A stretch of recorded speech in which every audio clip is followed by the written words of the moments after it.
Assalamualaikum warahmatullahi wabarakatuh. Bismillahirrahmanirrahim. Nawaina ta'alluma wa ta'lim wa tadhakkura wa tadhkir wa naf'a wal intifa' wal ifadah wal istifadah wal hatha ala tamassuki bi kitabillahi ta'ala wa sunnati rasulih sallallahu alaihi wasallam wa du'a ila al-huda wa dalalata ala al-khair ibtigha' wajhillah wa mardatihi wa qurbihi wa thawabihi subhanahu wa ta'ala. اللهم إنا نسألك فهم النبيين وحفظ المرسلين وإلهام الملائكة المقربين. اللهم اغننا بالعلم وزينا بالحلم وأكرمنا بالتقوى وجملنا بالعافية. اللهم أخرجنا من ظلمات الوهم وأكرمنا بنور الفهم. سبحانك لا علم لنا إلا ما علمتنا إنك أنت العليم الحكيم. رب اشرح لي صدري ويسر لي أمري واحلل عقدة من لساني يفقه قولي وسدد لساني واهد قلبي بحق سيدنا محمد صلى الله عليه وسلم. Alhamdulillah wassalatu wassalamu ala Sayyidina Rasulillah wa ala alihi wa ashabihi wa man walah, amma ba'd.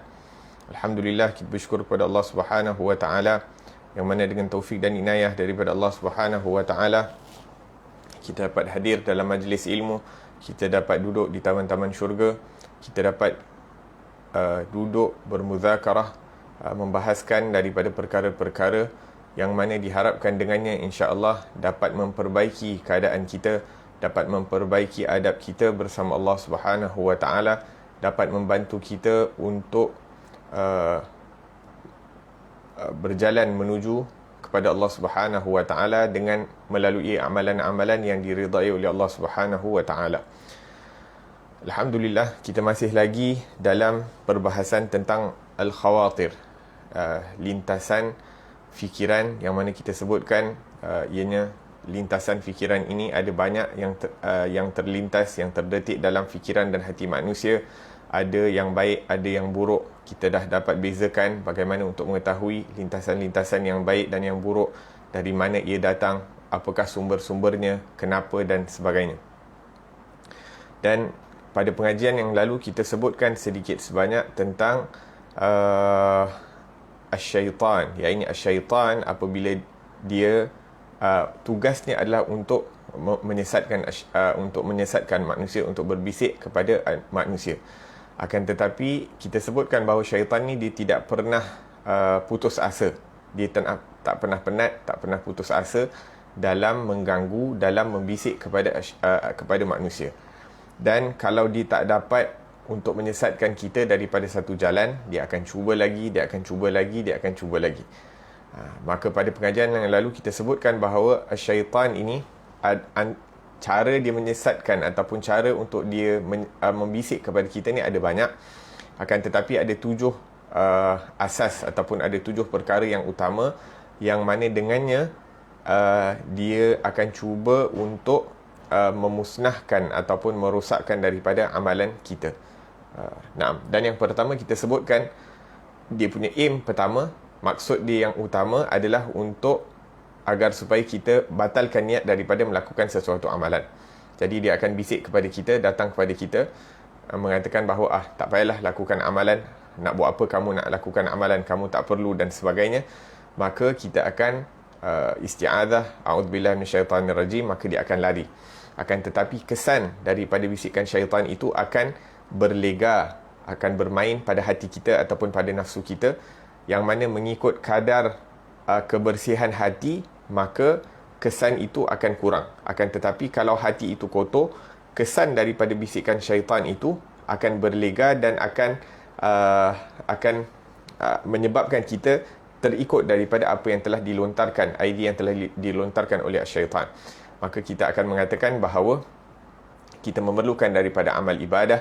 Kalau kita tak ada amal ibadah, bagaimana mungkin kita dapat di mana kita nak meletakkan muka kita di hadapan Allah Subhanahu wa taala.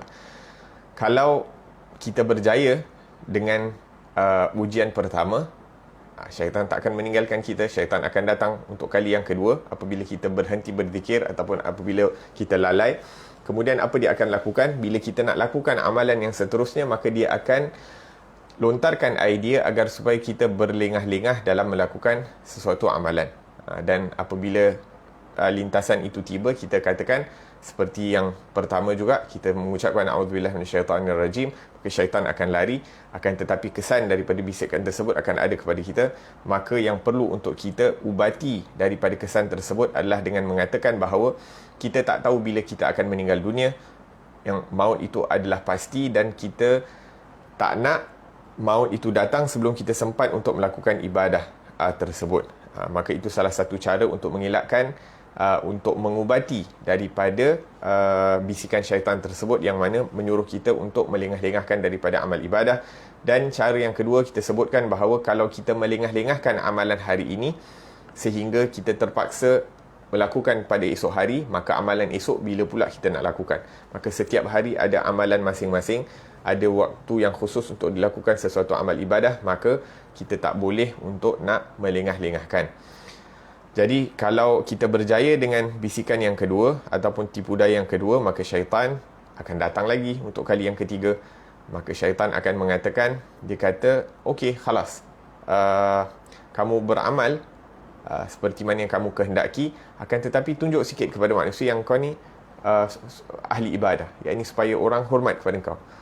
Iaitu seakan-akan nak riak, mura'i, nak melakukan sesuatu perkara itu kerana nak menunjuk-nunjuk.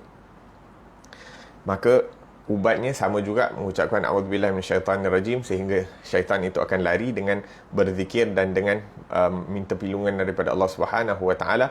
Akan tetapi untuk mengubati daripada kesan bisikan tersebut adalah dengan kita mengatakan mengatakan bahawa nak buat apa kita beri hadiah kepada Allah Subhanahu wa taala. Nak buat apa kita berikan hadiah kepada Allah Subhanahu wa taala dalam keadaan yang tidak sempurna. Nak buat apa kita nak melakukan ibadah kepada Allah Subhanahu wa taala dalam keadaan sempurna adalah seperti seorang itu menghadiahkan kepada seorang raja barang yang cantik, akan tetapi haiwan yang disukai oleh raja, contohnya kuda dan sebagainya, akan tetapi kuda tu mati.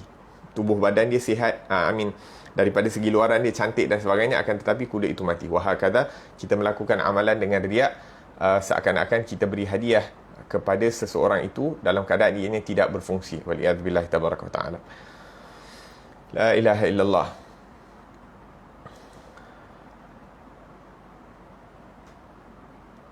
Nah, maka okey, itu bab tentang riak. Kemudian syaitan kadang-kadang yaqulu laka syaitan idza bada'ta an takhruj ila al-masjid tasbiq qablahum, dan kadang-kadang syaitan ni akan suruh kita menunjuk-nunjuk seperti yang kita sebutkan.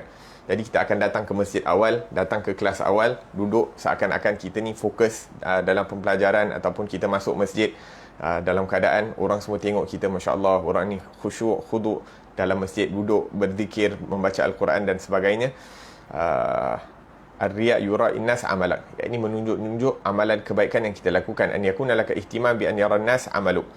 Kita berusaha agar supaya orang dapat mengetahui daripada perbuatan kita yang baik, agar supaya mereka memuji kepada kita, dan sehingga kita ini dipandang mulia pada pandangan mereka.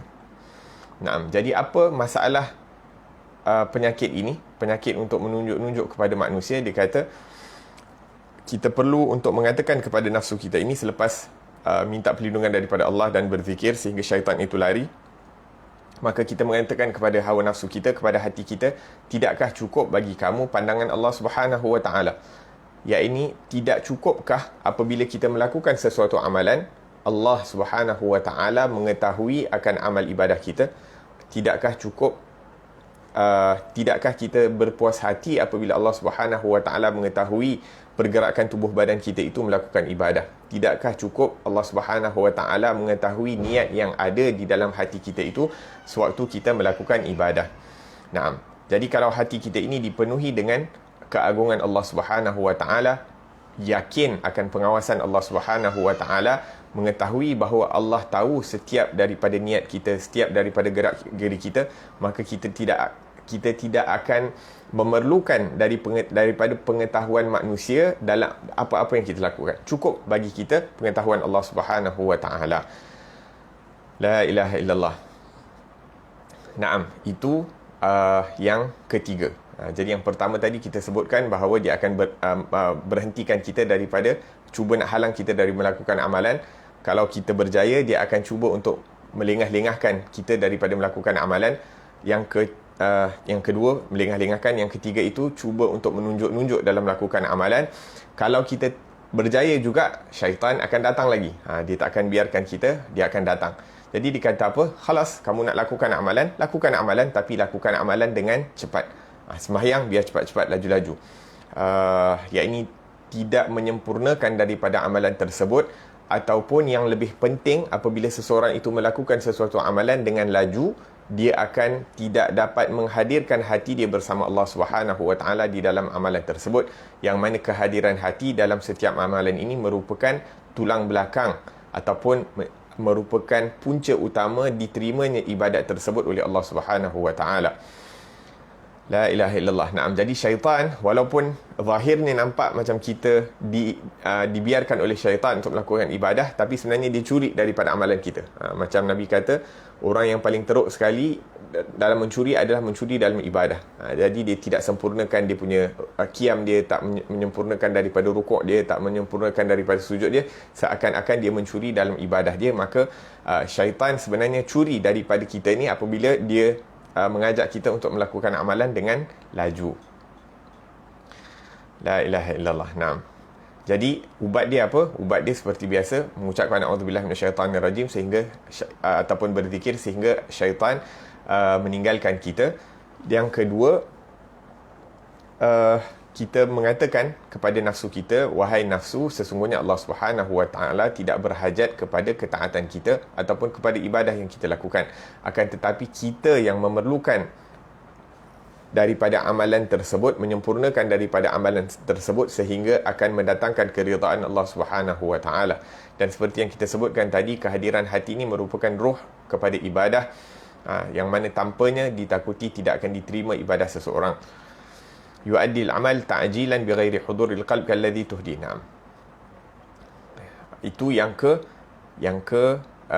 keempat. Jadi kalau kita berjaya untuk mengubati daripada bisikan syaitan tersebut, walaupun disuruh kita baca Quran laju-laju, walaupun disuruh kita semayang laju-laju, walaupun disuruh kita melakukan amal ibadah tanpa hudur, tapi kita berjaya untuk menasihati hati kita ini agar supaya tenang dalam melakukan ibadah, hadir hati kita dalam melakukan ibadah, maka syaitan bila dia ada peluang untuk datang balik, dia akan datang balik.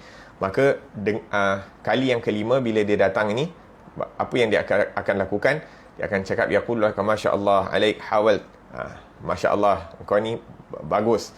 Kata, aku cuba untuk nak memberhentikan kamu daripada melakukan amalan, tak jalan. Aku cuba untuk melengahkan daripada amalan kamu, tak jalan. Aku cuba untuk menasihati kamu agar melakukan ibadah itu dengan keadaan riak pun tak jalan. Nak suruh kamu melakukan ibadah dengan keadaan laju pun tak jalan. Tak ada orang ahli ibadah yang sehebat macam kamu.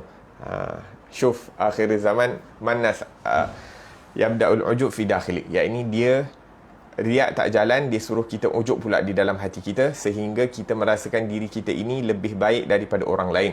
Ibadah kita ini lebih sempurna daripada orang lain. Sedekah yang kita lakukan ini lebih ikhlas, ataupun kita merasakan sedekah yang kita lakukan itu lebih sempurna daripada orang lain. Kita kadang tengok, orang ni sedekah, menunjuk-nunjuk orang ni sedekah, sikit sangat, mengikut nilai kita pada orang ni ada duit banyak ni, macam ni kita rasa bila dikeluarkan sedekah sedikit sangat dan sebagainya. Dia akan membisik kepada kita agar supaya kita rasa diri kita ini lebih baik, sehingga datang ujub di dalam hati, wal-iyazubillahi tabaraka wa ta'ala. Sehingga terkadang kita pula nak jadi ustaz kepada orang lain. Kamu ni solat tak betul, kamu ni cakap tak betul, kamu ni buat ibadah ni tak sempurna, kau tengok aku buat. Macam tu cara dia, wahai kadzab.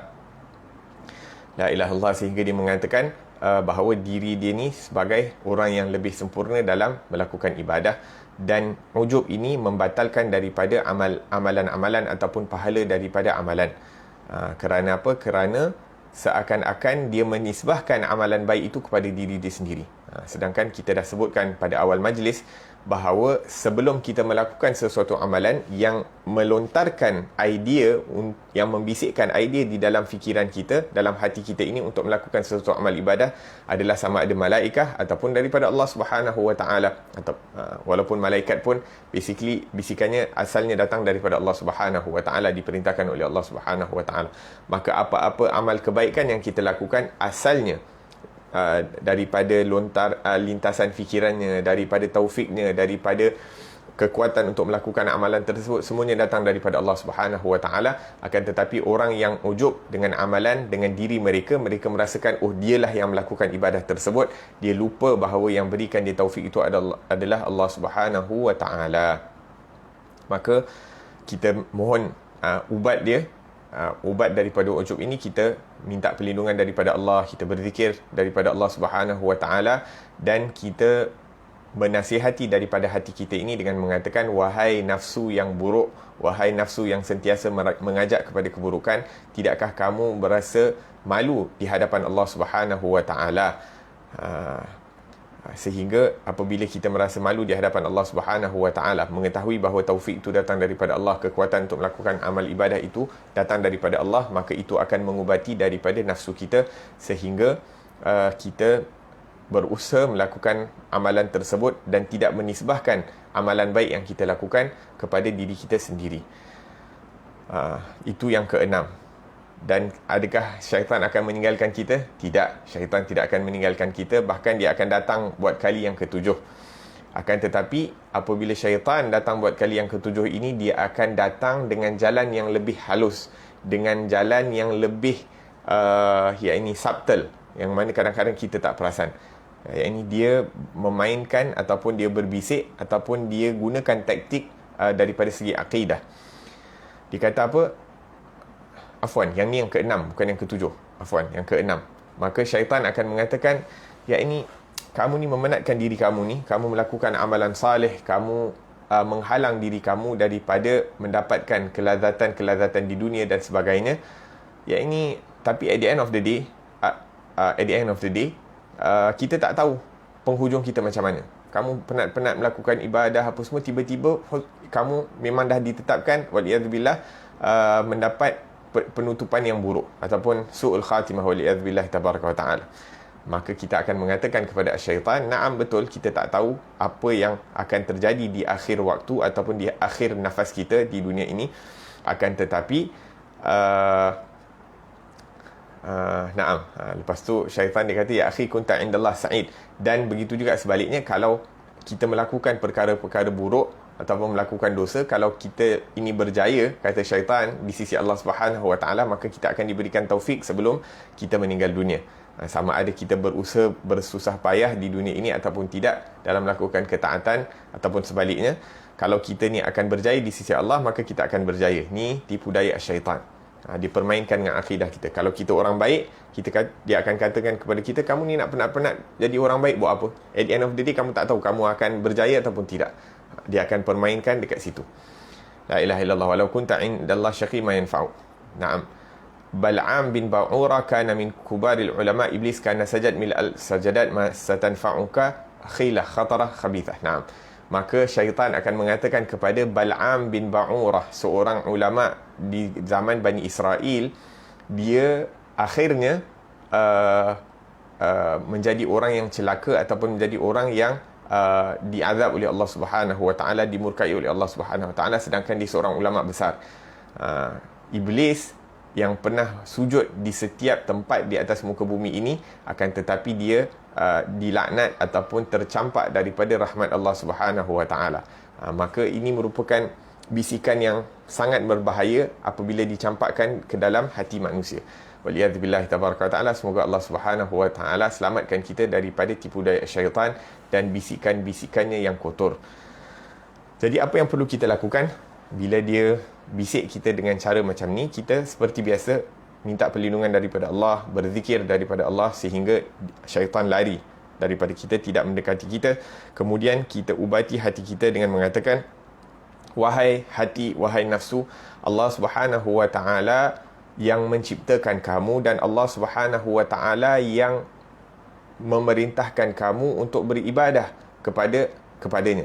Walam yukallifaka bin natijah wal khatimah. Dan Allah Subhanahu wa taala tidak meletakkan beban ataupun tanggungjawab untuk mengetahui sama ada kalau kamu lakukan baik, kamu melakukan amalan baik ataupun buruk itu akhirnya macam mana. Yang ini Allah tak tanya kamu apa yang akan terjadi di akhir, tapi sewaktu mana kamu masih hidup, yang diperintahkan Allah adalah untuk kamu melakukan ketaatan dan meninggalkan daripada segala keburukan.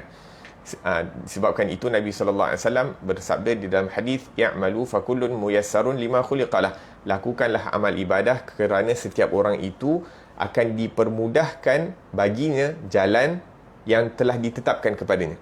Iaitu dalam hadis disebutkan Allah sewaktu menciptakan syurga, Allah Subhanahu wa taala juga memilih ahli-ahli syurga, dan dengan amalan ahli syurga itulah penghuni-penghuni syurga itu akan beramal.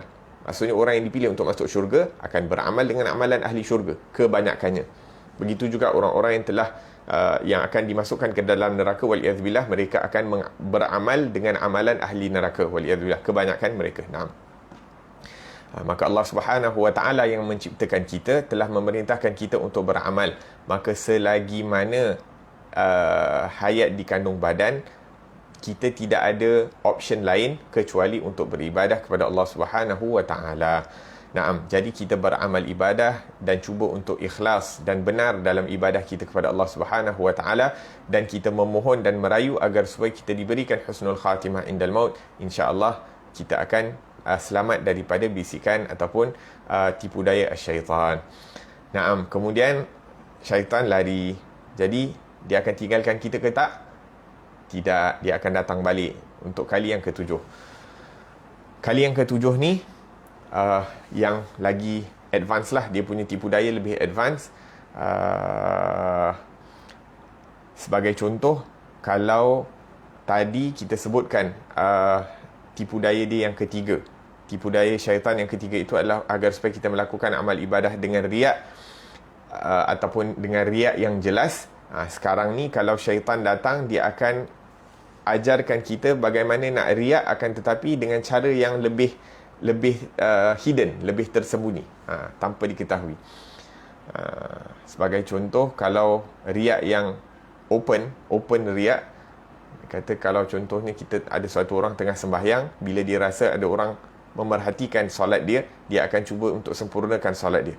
Contohnya di dalam masjid sembahyang, bila ada orang tengah perhatikan dia, dia pun perbaiki daripada solat dia, perbaiki daripada bacaan dia, buat macam khusyuk dan sebagainya, sehingga orang tu merasa takjub dengan amal ibadah dia. Jadi bila dia habis sembahyang, orang ni datang kat dia cakap, "Masya Allah, aku tengok kau ni macam orang saleh dan sebagainya, doakan aku," dan sebagainya. Jadi bila orang tu cakap macam tu, dia kata, aku pun hari ni aku puasa lagi. Ni riak yang luar biasa punya riak. Maksudnya orang dah puji dia, lepas tu dia cakap lagi, "Oh, sebenarnya hari ni aku puasa sunat lagi." Tu memang open riak lah, senang kata, open riak. La ilaha illallah, la ilaha illallah. Tapi riak yang tersembunyi adalah riak yang tersembunyi adalah syaitan akan mengatakan kepada kita, akhlis lillah, iaitu lakukan amalan ikhlas kerana Allah Subhanahu wa taala. Maka Allah Subhanahu wa taala akan jadikan manusia mengetahui amalan yang kamu lakukan itu. Iaitu kamu jangan lakukan amal ibadah itu kerana manusia. Ni syaitan yang bagi tahu. Syaitan kata kamu ikhlaskanlah amalan kamu untuk manusia, akan tetapi Allah Subhanahu wa taala akan jadikan manusia itu mengetahui daripada amal kebaikan yang kamu lakukan. La ilaha illallah. Dan kalau kita tanya diri kita betul-betul, kadang-kadang ada tak benda ni berlaku? Kadang-kadang kita tengah semayang dalam bilik kan, tiba-tiba kita rasa tengah semayang seorang, tiba kita rasa, oh, ni kalau isteri aku masuk ataupun suami aku masuk ataupun anak-anak aku masuk ni, insya-Allah dia akan tengok aku ni macam tengah buat ibadah bagus. Lebih kurang macam tu. Benda-benda macam tu sebenarnya satu perkara yang perlu untuk kita ubati ataupun berjaga-jaga daripada perkara tersebut.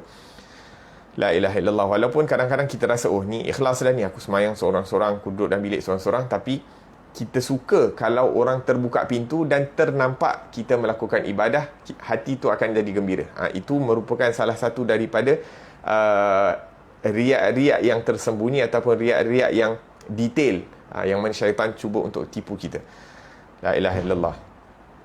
Taib, anta tatlubul ikhlas limadha? Ya, na'am. Jadi kita tanya diri kita, kita ni melakukan ikhlas ni kerana apa? Kerana untuk diketahui orang ataupun kerana untuk mendapat pengiktirafan daripada Allah Subhanahu wa taala.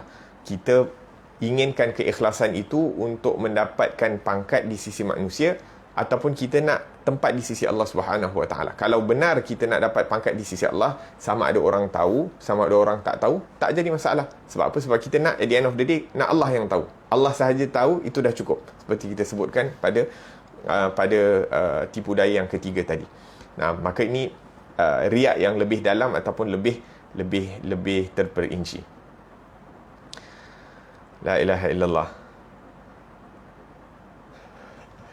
Begitu juga kadang-kadang syaitan dia tipu kita macam mana? Dia kata, Masya Allah, kau semayang ni, kau tak tunjuk-tunjuk kepada orang lain, kamu tak nak pujian daripada orang lain, kamu cuba untuk sembunyikan amalan kamu dan sebagainya.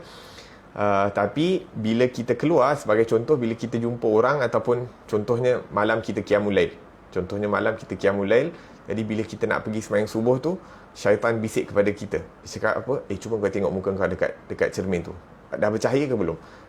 Maksudnya kalau dah bercahaya tu, Masya Allah, dah ada nur ibadah tu dah nampak pada muka kau, pada muka kamu. Naam, awad ma zahar. Yang ini dia, syaitan cuba bisik. Dia nak cuba tipu, nak cuba rosakkan amalan kita dengan kita berbangga dengan amalan tersebut. Ini kita rasa, aku baca Quran ni dah istiqamah, aku dah hadir majlis, aku dah hadir kelas ni semua, patutnya orang dah mula perasan lah. Dia nak tengok dulu diri dia ada cahaya tak. Tapi mungkin kalau dia rasa ada cahaya pun mungkin tak betul lagi. Tapi bila orang tegur je dia, khalas.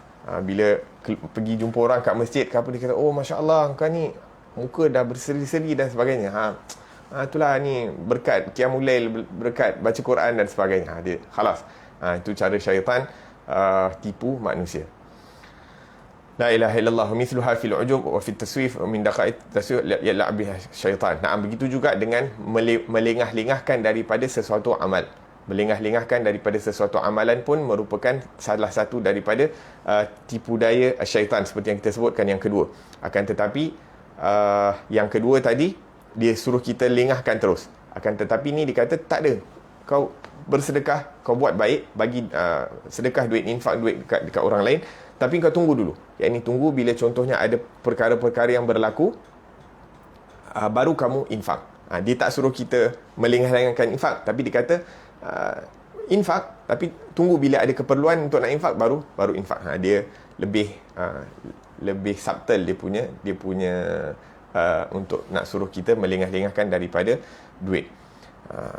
Dan sebelum kita nak infak tu, maka kita gunakan untuk keperluan kita.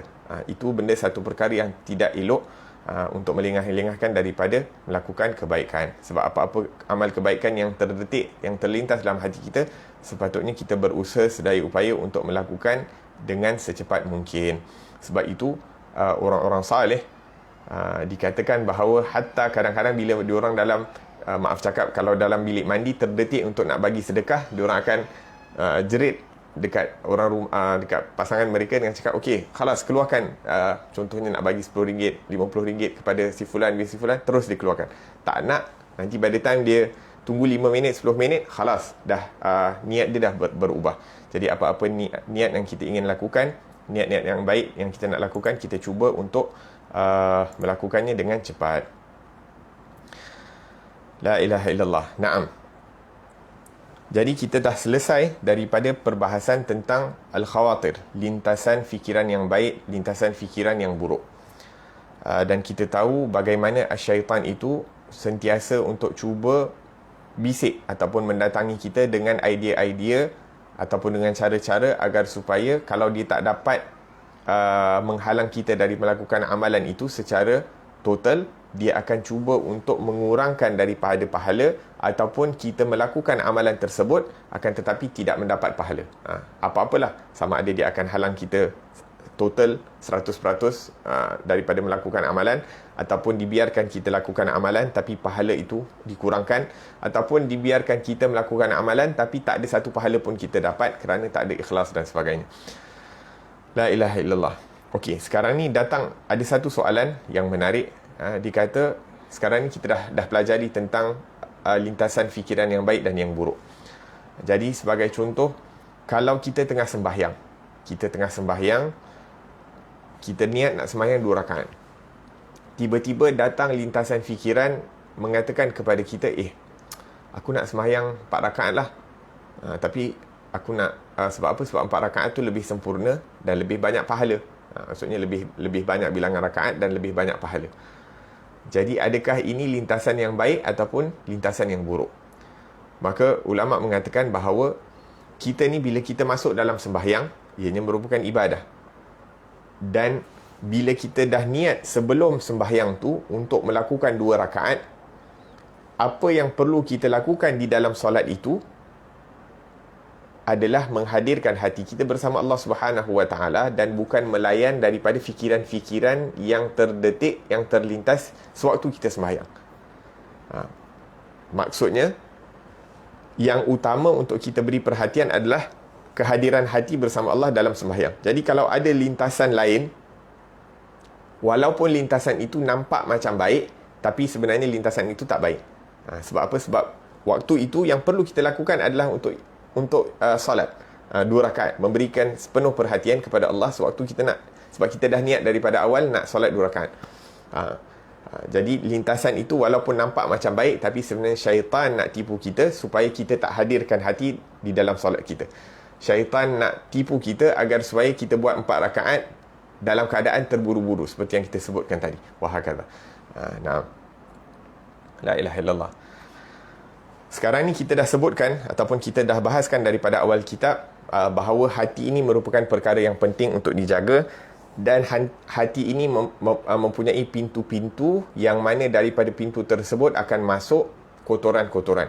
Yang mana pintu hati ini ataupun pintu-pintu ataupun tingkap-tingkap yang masuk ke dalam hati ini sama ada perkara yang boleh dilihat ataupun perkara yang tak boleh dilihat. Perkara yang boleh dilihat ataupun yang terbuka, sebagai contoh mata, telinga, mulut. Kemudian daripada perkara-perkara yang tak boleh dilihat, yang kita sebutkan tadi, lintasan fikiran yang buruk yang datang daripada syaitan dan sebagainya yang telah kita bahaskan. Sekarang ni bila kita dah berjaya mengenal pasti bagaimana nak tutup pintu-pintu agar supaya kotoran tak masuk ke dalam hati, sekarang ni kita perlu pula untuk beri perhatian kepada hati itu sendiri, yang mana hati ini walaupun pada asalnya Allah Subhanahu Wa Taala ciptakan dalam keadaan yang terbaik, seperti yang Allah Subhanahu Wa Taala sebutkan di dalam Al-Quran, laqad khalaqnal insana fi ahsani taqwim, sesungguhnya kami telah menciptakan manusia itu dalam keadaan yang terbaik. Begitu juga kemudian Allah mengatakan thumma radadnahu asfala safilin, dan kemudian kami kembalikannya ke tempat yang buruk. Ini maksudnya apabila dia melalui daripada proses kehidupan itu, kadang-kadang banyak perkara-perkara yang dilalui yang menyebabkan hatinya itu menjadi kotor. Perkara-perkara yang dilalui sewaktu membesar itu memainkan peranan agar supaya sama ada hati dia itu kekal bersih ataupun tidak.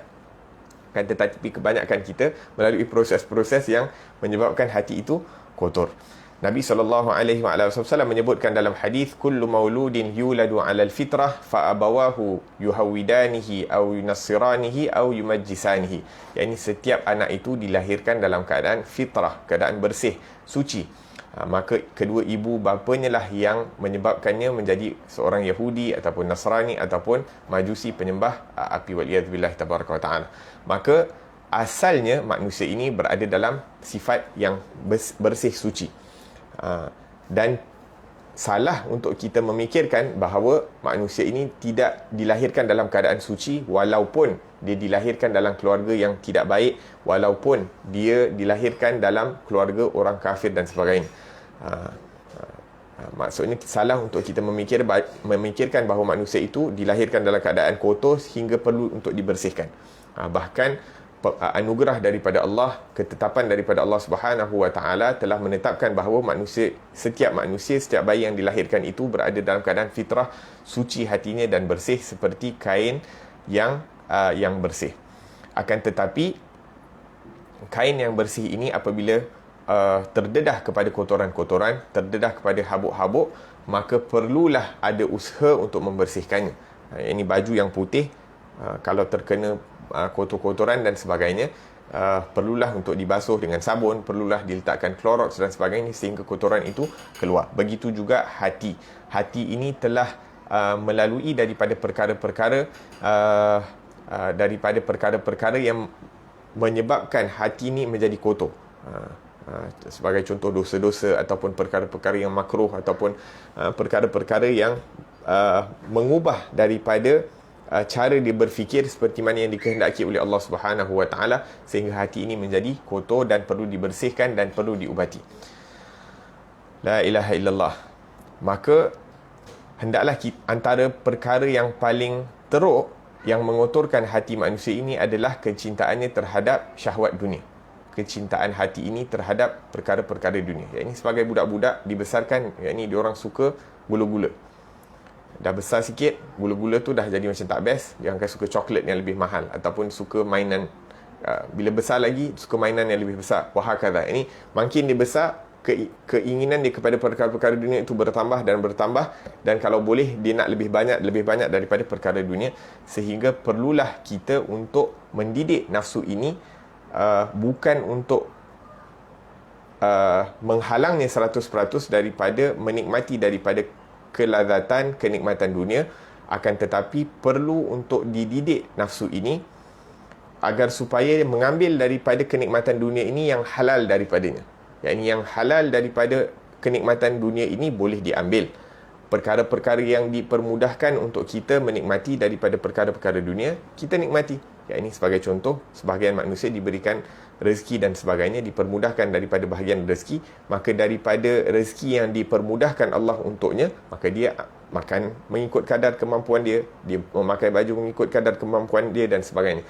Akan tetapi jangan sampai keinginan nafsu untuk mendapati daripada kenikmatan dunia itu menyebabkan dia berusaha bersungguh-sungguh ataupun melakukan apa sahaja sehingga dia dapat merasai daripada kenikmatan dunia. Itu yang dilarang. Ini kalau dipermudahkan kita untuk mengambil kenikmatan dunia daripada perkara-perkara yang halal, alhamdulillah, sama apa-apa pun bentuk, selagi mana ianya adalah halal, la ba's.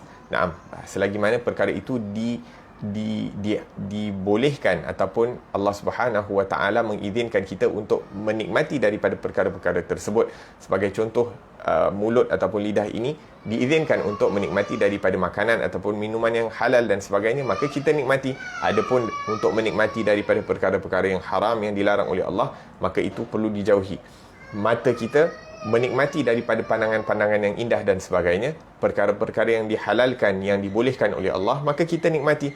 Daripada perkara-perkara yang diharamkan oleh Allah, kita jauhi. Telinga mendengar daripada bunyi-bunyian yang indah dan merdu dan sebagainya yang dihalalkan oleh Allah, maka kita nikmati. Adapun yang haram yang dilarang oleh Allah, maka kita jauhkan diri. Maka ini perlukan didikan.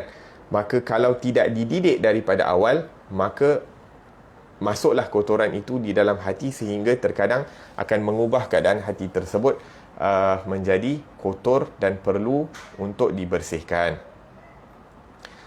La ilaha illallah. Naam. Dan untuk membersihkan hati ini perlu ada proses. Untuk nak membersihkan hati ini ada proses yang mana kita sebutkan tadi, perkara yang susah sekali untuk nak bersihkan hati ini adalah daripada kecintaan dunia. Kecintaan dunia ni macam kepala kepada segala penyakit hati. Bila ada kecintaan terhadap perkara-perkara dunia ini, maka itulah perkara yang paling susah sekali ataupun yang paling asas. Dia macam bumbung kepada hati ni. Dia penyakit yang paling besar. Dan di bawah penyakit kecintaan dunia ini ada lagi penyakit-penyakit ataupun penyakit besar ataupun penyakit kronik-kronik lain yang di bawah daripada kecintaan terhadap dunia. Maka perlu untuk kita ubati ataupun selesaikan masalah penyakit hati ini satu persatu. Sebagai contoh, yakni buruk sangka kepada manusia, memandang rendah kepada manusia, merasa diri ini lebih hebat daripada manusia lain. Ini merupakan penyakit-penyakit hati yang perlu untuk kita bersihkan, dan kita hiasi hati ini dengan sifat-sifat yang mulia seperti berbaik sangka dengan manusia, menginginkan kebaikan kepada manusia-manusia lain, bersifat rahmah, mengasihi antara satu dengan yang lain, dengan manusia lain, seperti yang disebutkan dalam hadis Nabi SAW, Ar-rahimuna yarhamhumur rahmanu tabaraka wa ta'ala, irhamu man fil ardi yarhamkum man fis sama. Dan ini merupakan hadis yang pertama biasanya guru-guru memperdengarkan kepada anak muridnya. Hadis irhamu ar-rahimuna yarhamhumur rahmanu tabaraka wa ta'ala, irhamu man fil ardi yarhamkum man fis sama.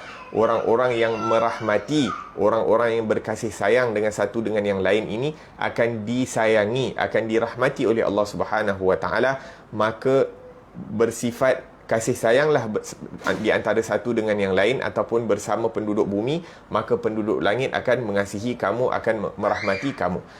Kenapa dijadikan hadis ini hadis yang pertama diperdengarkan kepada pelajar-pelajar agama? Kerana untuk memulakan perjalanan dalam menuntut ilmu ini, kita punya mindset perlu betul, iaitu kita menuntut ilmu untuk memberikan manfaat kepada orang lain. Kita menuntut ilmu agar supaya kita akan dapat memahami keadaan orang lain ataupun bersifat lemah lembut dan bersifat kasih sayang terhadap orang lain.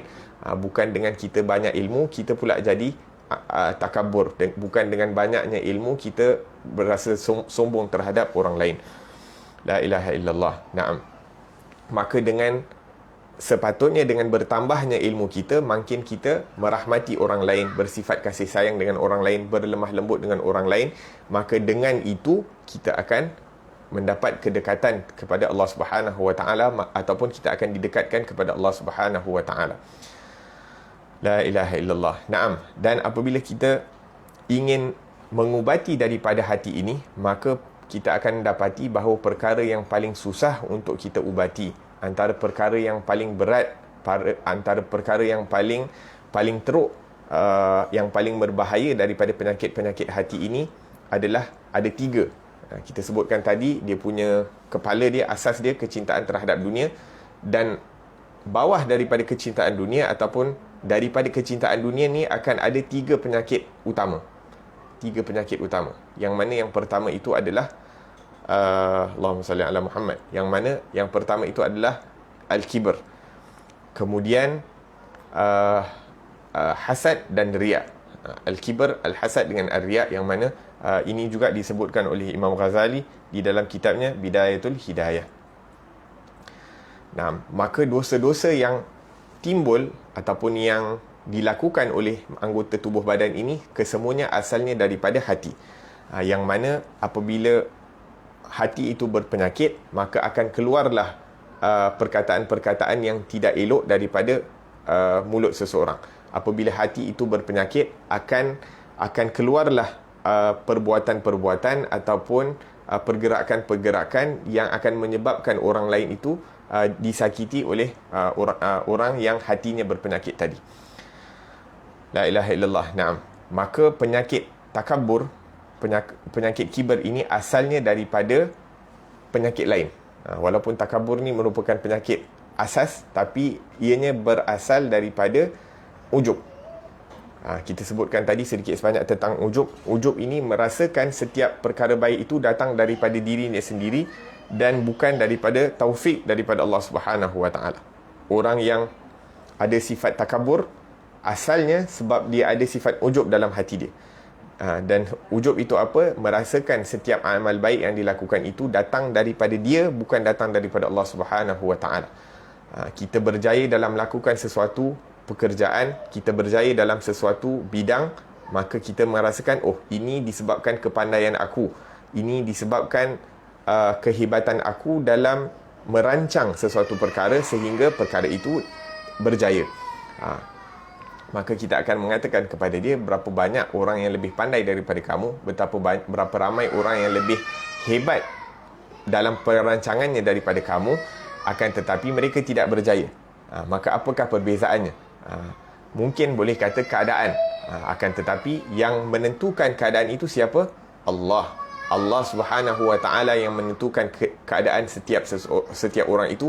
Maka kejayaan seseorang itu bukanlah kerana kepandaiannya semata-mata, bukanlah kerana perancangannya semata-mata, tapi ianya merupakan unsur-unsur yang ditetapkan oleh Allah Subhanahu wa ta'ala sehingga seseorang itu berjaya. Maka Allah Subhanahu wa ta'ala berikan, kadang-kadang orang ni taklah pandai sangat, akan tetapi waktu dia melakukan perkara tersebut waktu yang sesuai, sehingga mungkin orang lain lebih pandai daripada dia tapi tak berjaya seperti dia. Sebab apa? Sebab waktu dan keadaan dia melakukan perkara tersebut itu merupakan waktu yang baik yang telah ditetapkan oleh Allah Subhanahu wa taala. La ilaha illallah. Jadi apabila seseorang itu diberikan kelebihan sebagai contoh, dapat menghafal daripada Al-Quran, dapat membaca Al-Quran dengan bertajwid, dapat menghafal daripada hadis-hadis Rasulullah sallallahu alaihi wasallam, dapat menghadiri daripada majlis ilmu dan majlis zikir dan sebagainya. Jadi kita akan tanya daripada mana kita dapat taufik untuk melakukan perkara tersebut. Maka kalau kita mengatakan bahawa aku dapat hafal Quran, aku dapat hafal hadis Nabi sallallahu alaihi wasallam, aku dapat memahami daripada ilmu-ilmu agama kerana aku berjaga malam, kerana aku memenatkan diri aku untuk mempelajari daripada ilmu tersebut, kerana aku duduk di kaki-kaki orang-orang alim dan sebagainya, maka kita telah tertipu. Kerana yang beri kamu taufik untuk berjaga malam, untuk bersungguh-sungguh dalam menuntut ilmu, dihadirkan kamu untuk kamu ini dekat dengan orang-orang yang disayangi oleh Allah Subhanahu wa taala, itu adalah pilihan daripada Allah dan taufik daripada Allah. Kalau bukan daripada taufik daripada Allah, kamu tak akan dapat dekat kepada kekasih-kekasih Allah Subhanahu wa taala yang lain. Maka dengan ini kita akan dapat merasakan bahawa kesemua kebaikan yang kita lakukan ataupun daripada segi zahirnya nampak baik, semuanya adalah taufik daripada Allah Subhanahu wa taala. Seseorang yang mampu untuk mengumpul daripada hartanya, kemudian mengumpul daripada harta dan kemudian menginfakkan di jalan Allah Subhanahu wa taala, maka kita tanya, siapa yang beri taufik sehingga kamu terlintas untuk mengumpulkan harta dan kemudian menginfakkan di jalan yang baik? Itu juga daripada Allah Subhanahu wa taala. Maka orang yang menisbahkan segala amalan baik yang dilakukannya itu kepada dirinya sendiri, ini adalah orang yang mempunyai sifat ujub dalam hati, wal iyaz billahi tabaraka wa taala. La ilaha illallah. Jadi apabila penyakit ujub ni tertanam di dalam hati seseorang dan dibiarkan tanpa diubati, tidak dicabut dari penyakit tersebut, akar tersebut daripada hati, maka akan timbullah pokok takabur dalam hati seseorang. Dan kibar ataupun takabur ini ada dua bahagian. Satu bahagian luaran manusia, satu bahagian dalaman manusia. Adapun daripada dalaman tadi kita sebutkan, merasakan setiap amalan baik yang dilakukan itu adalah disebabkan diri dia sendiri, kehebatan dia sendiri, dan bukan sebab taufik daripada Allah Subhanahu wa taala. Dia merasakan diri dia ni lebih mulia daripada orang lain.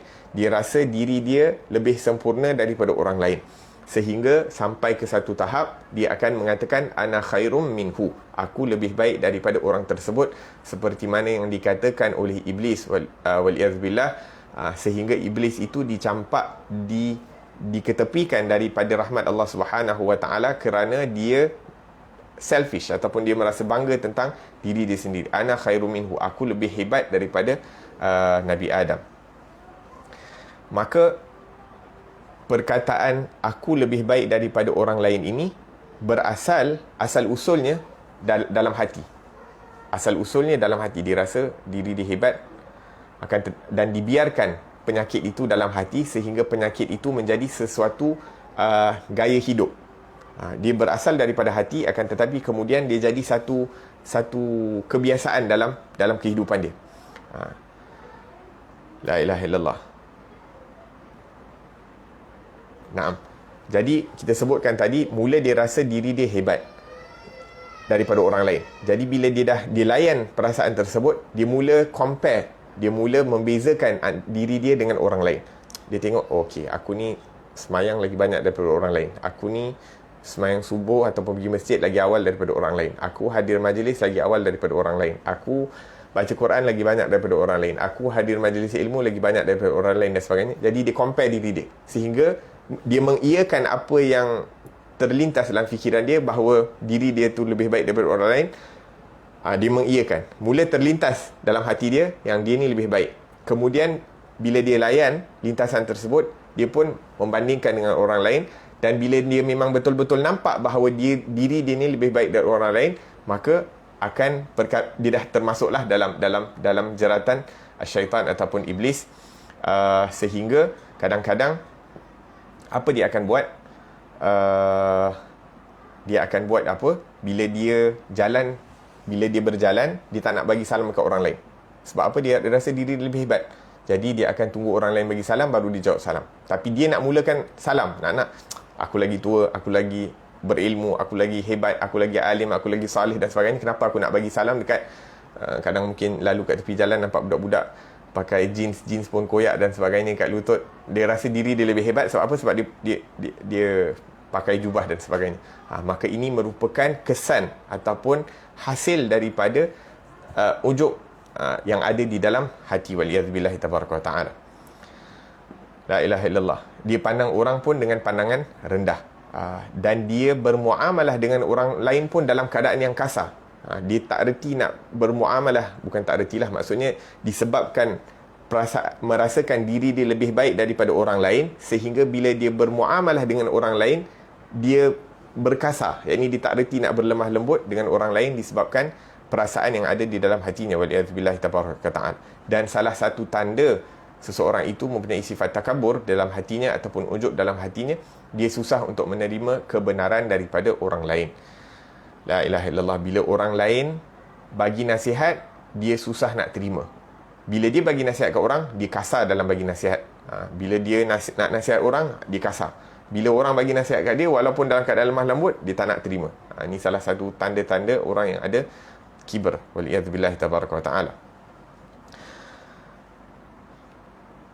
Nah, jadi kita sebutkan tadi, takabur tadi mulanya daripada dalam hati ataupun lintasan fikiran yang mengatakan bahawa diri ni lebih baik daripada orang lain. Kemudian dia layan lintasan fikiran tersebut sehingga dia membandingkan diri dia dengan orang lain. Dan bila dia nampak memang betul diri dia lebih baik daripada orang lain, maka perjalanan hidup dia berinteraksi dengan orang lain dalam keadaan, aku lebih baik, kau kena hormat aku. Aku lebih baik, kau bagi salam dulu kat aku. Aku lebih baik, kau kena berkhidmat kepada aku dan sebagainya.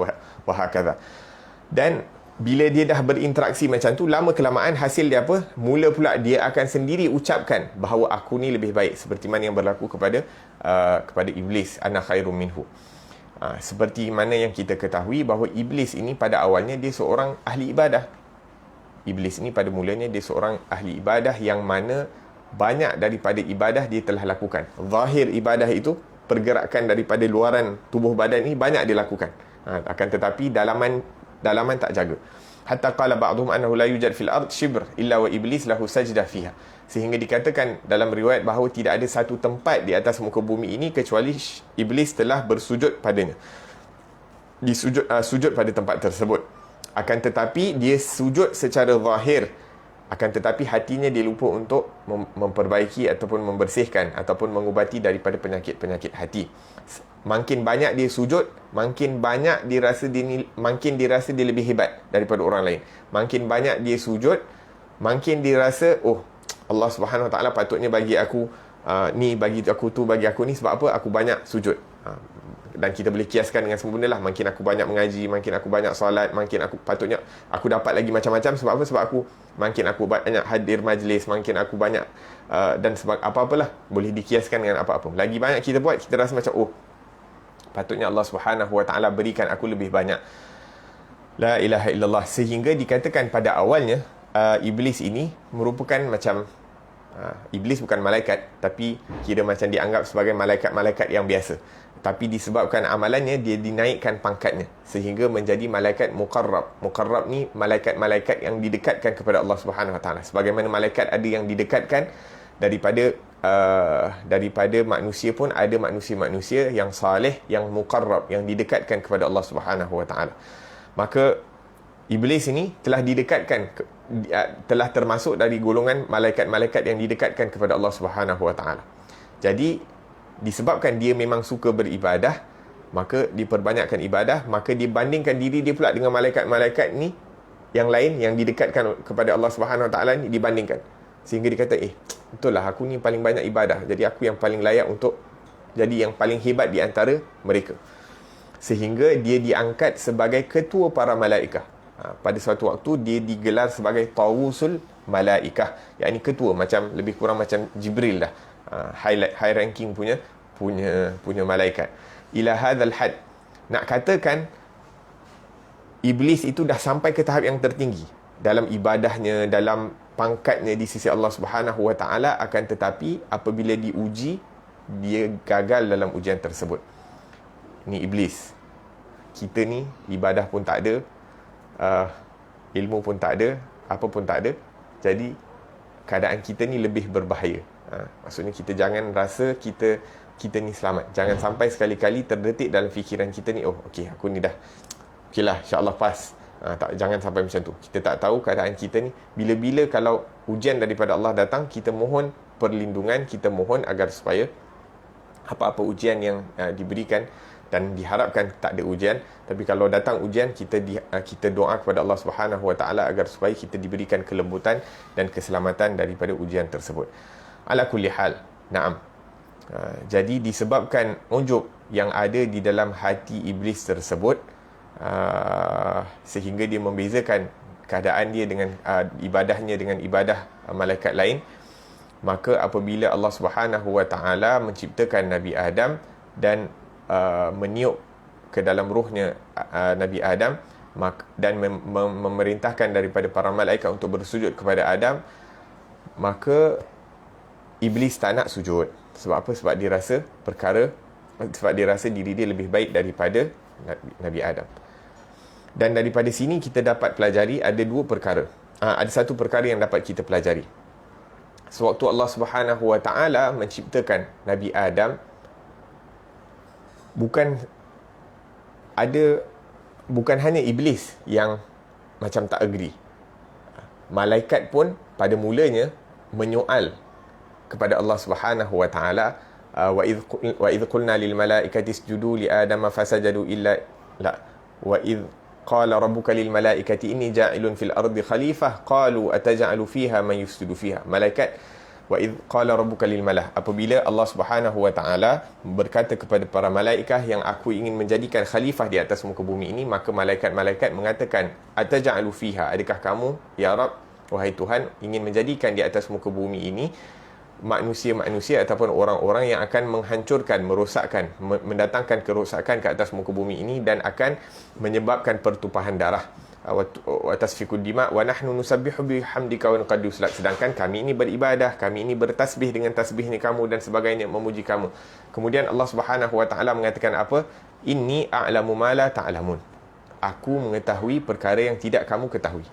Dan apabila Allah Subhanahu Wa Taala mengatakan perkara tersebut, maka malaikat mengatakan apa? Qalu subhanaka la ilma lana illa ma 'allamtana innaka antal alimul hakim. Wahai Allah, segala puji bagi kamu, la ilma lana, kami ni tidak ada ilmu, illa ma 'allamtana, kecuali ilmu-ilmu yang telah kamu berikan, yang telah engkau ajarkan kepada kami, innaka antal alimul hakim. Khalas. Maksudnya pada mulanya mereka tak faham tentang hikmah penciptaan Nabi Adam, akan tetapi apabila Allah Subhanahu Wa Taala mengatakan inni a'lamu ma la ta'lamun, aku mengetahui apa yang engkau tidak ketahui, khalas, malaikat berdiam diri.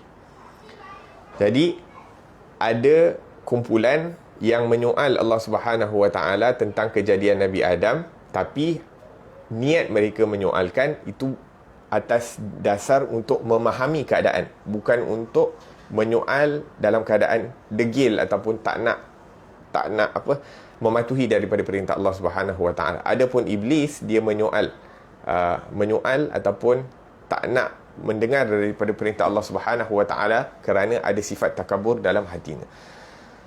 La ilaha illallah. Naam.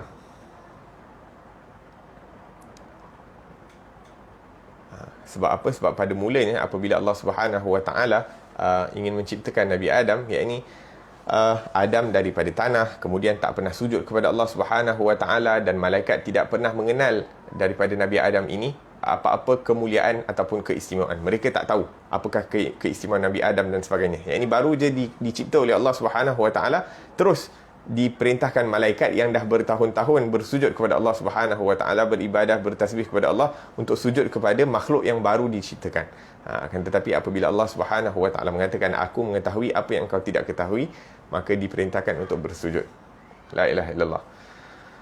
La ilaha illallah. Naam. Ini yang perlu ada kepada kita, sifat yakni tunduk kepada perintah Allah Subhanahu Wa Taala. Apabila Allah Subhanahu Wa Taala mengatakan sesuatu perkara, kita tunduk. Kita tunduk kepada perintah Allah Subhanahu Wa Taala. Akan tetapi iblis Yang mana dalam hatinya terdapat takabur, maka dia merasakan diri dia lebih utama daripada orang-orang lain. Dia merasakan dia lebih hebat daripada malaikat, apatah lagi dengan Nabi Adam yang baru diciptakan. Maka Allah menanyakan kepada Iblis, ma mana'aka an tasjud, apa yang menghalang kamu daripada sujud? Maka dikatakan, maka apa-apa yang tersimpan dalam hati tersebut daripada kibar dan ujub keluar daripada mulutnya. Ana khairum minhu, aku ni lebih baik. Lepas tu dia datangkan apakah perbezaan antara dia dengan Nabi Adam. Khalaqtani min narin wa khalaqtahu min tin. Aku diciptakan, engkau menciptakan aku daripada api dan engkau menciptakan Nabi Adam itu daripada tanah. Dan mengikut logiknya Iblis, mengikut kefahamannya Iblis itu, api lebih hebat daripada tanah. Dan tak ada siapa yang cakap api itu lebih hebat daripada tanah, tapi dia rasa bahawa api itu lebih hebat dari tanah. Jadi kita zaman sekarang ni, waliyazubillah, jangan sampai kita jadi macam Iblis. Kita rasa, oh, aku ni lebih pandai, aku ni lebih hebat. Siapa yang cakap engkau lebih hebat? Siapa yang cakap engkau lebih pandai? Siapa yang cakap? Wahakadha. La ilaha illallah, khalaqtani min nari wa khalaqtahu min tin. Sehingga dia dicampak ataupun dikeluarkan daripada rahmat ataupun daripada syurganya Allah Subhanahu wa taala. Jadi pada mulanya problem iblis ini dalam dia. Kemudian jadi sebagai satu idea yang ada dalam fikiran dia, dia mula untuk membezakan antara dia ataupun membandingkan antara dia dengan orang lain. Sehingga apabila datang perintah Allah Subhanahu wa taala untuk bersujud, dia enggan untuk bersujud, yang mana ianya merupakan keengganan dia untuk bersujud atas perintah Allah Subhanahu wa taala itu merupakan kemaksiatan terhadap Allah Subhanahu wa taala. Yang mana ianya merupakan perbuatan mula dalam hati, kemudian dia tak nak sujud, itu merupakan satu perbuatan maksiat yang dilakukan terhadap Allah Subhanahu wa taala. Kemudian dia mengeluarkan apa yang tersimpan dalam hati dia itu dengan mengatakan aku lebih baik daripada Adam. Dan kemudian tak cukup mengatakan apa yang tersimpan dalam hati dia daripada takabur dan ujub, dia berterusan dalam melakukan maksiat. Dia cakap, qala fa bi'izzatika la ughwiyannahum ajma'in. Ya Allah, dengan keagungan engkau aku akan menyesatkan setiap daripada Adam dan juga cucu cicitnya. Berterusan dalam melakukan maksiat. Tak cukup dah. Dah ada takabur, dah ada ujub. Tak ada. Dia hasad pula dengan Nabi Adam. Jadi penyakit riak ni akan antara penyakit yang akan disebutkan juga, antara penyakit hati adalah hasad. Yang ini tak cukup lagi, dah buat dosa kepada Allah Subhanahu wa taala, dia geram pula dengan cucu cicitnya Nabi Adam, sehingga dia berjanji mengangkat sumpah untuk menyesatkan mereka. La ilaha illallah.